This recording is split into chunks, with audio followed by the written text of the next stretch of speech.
Forgive me, faithful viewers, for I have sinned.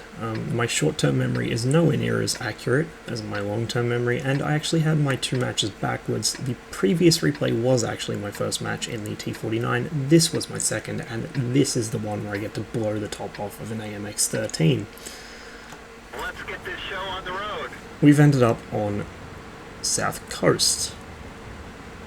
Now, I'm not real good at this map at the best of times. I certainly don't know what to do in a light tank, besides rush into the middle and die like an idiot. So I elect to just pretend I'm a medium tank and go to my usual medium tank place and let the actual medium tanks do all the spotting at the start, and then find a nice gap to squeeze myself through. A lot of people say, oh, that's not how you play light tanks, you're not spotting for your team, ooh, dead weight.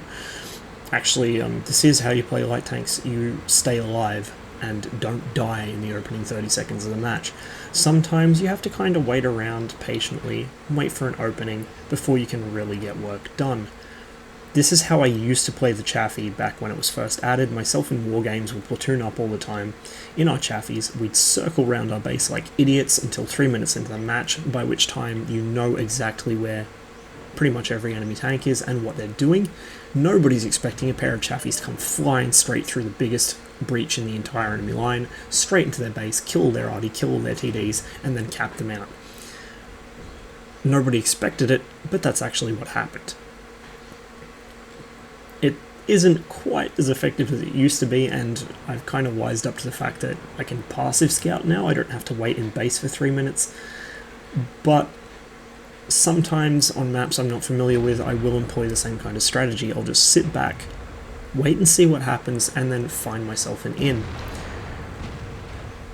Now we've actually got the bulk of our team on this flank. We've got absolutely nothing in the middle, which is kind of leaving our RD open, so I'm hoping that the AMX won't go and molest them before it can be dealt with by our tanks over here. We have a couple of people on beach, but it's beach, so nobody cares. I was hoping for a side shot on that Tiger too, but unfortunately just not the opportunity I was after. Failing that, I screwed up here and I decide, pretty much snap decision as I'm driving, I'll zip around the bottom of this hill and come up behind them. Now this is a big risk. I know there's almost always a tank destroyer on that ridge to my right, if not several, but oh look, what have we here? An AMX who's just got done clipping. Ex-AMX. Rest in peace. Or pieces, more appropriately.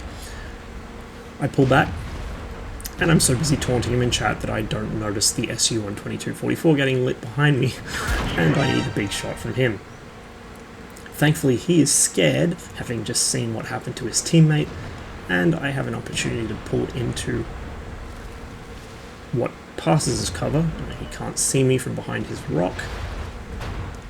The enemy Batchat runs for dear life, while I see if I can snake a shot into the Tiger 2. I was actually aiming at our T21 there. If you pause the video, you'll see my reticle sitting firmly on the T21's arse. Thankfully, RNG carried me, and instead of team killing, I managed to finish off the Tiger 2. Normally I don't take risky shots like that, but this gun just does something to me. I can't explain it. I become drunk with power. It's like when I played Artie for the first time. Speaking of which, bye. I was on the mission to damage and destroy 2 enemy Artie here. Now I didn't have to destroy both enemy Artie myself, although I kind of forgot that. I only had to damage them or spot them or something and then have my teammates deal with them. So I've already done that, really. But oh look, I go for the shot on the Batchat, and there it is. Heat shell eaten by tracks, and then the heat shell just as fast from the Waffenträger Panzer IV. His doesn't get eaten by tracks, and he finishes me off. It sucks, but I tracked the Batchat Artie, and guaranteed myself that mission. Also picked up a handy 2095 damage, including all of that AMX's hit points. The poor bastard never knew what hit him. And so it's cleanup time as my team close in on the final remaining enemy tanks. Nice cruisy game on South Coast, this is how it should be. And as usual, the beach was completely fucking irrelevant. Take note.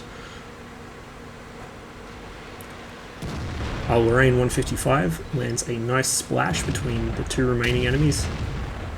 One final defiant shot from the Roomba, but down he goes to the Zog E75 of Ren 0. So yeah, that's the T-49 for you. When it comes to dealing with other light tanks, the Bulldog and the RU-251 might be more consistent, but the T-49 is definitely the funniest. If you get close enough, any lower tier light tank, you can pretty much wipe out in one hit. Tier 7 lights might have a few hit points sort of hanging on. Tier 6 lights are just gone. If you see a Tier 6 light, it's fucked. It's well and truly fucked. The same token, Tier 7 tank destroyers, you can knock out most of their hit points in one shot. It's just filthy. Of course, you have to get close enough to make sure you hit them, but if you do hit them and your shot doesn't get eaten by tracks, oh boy, it's party times. And as you could probably imagine, if you have the time and the presence of mind to load the gold HE rounds before engaging something like, I don't know, another light tank or an Arty or something that's open topped and weakly armored, you can just wreak havoc on them.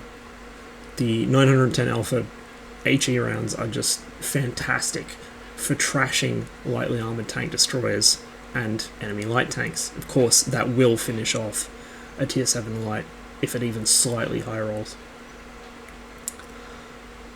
So yeah, this thing is definitely worth getting.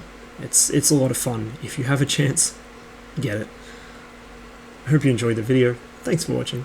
As ever, I'll see you on the next one.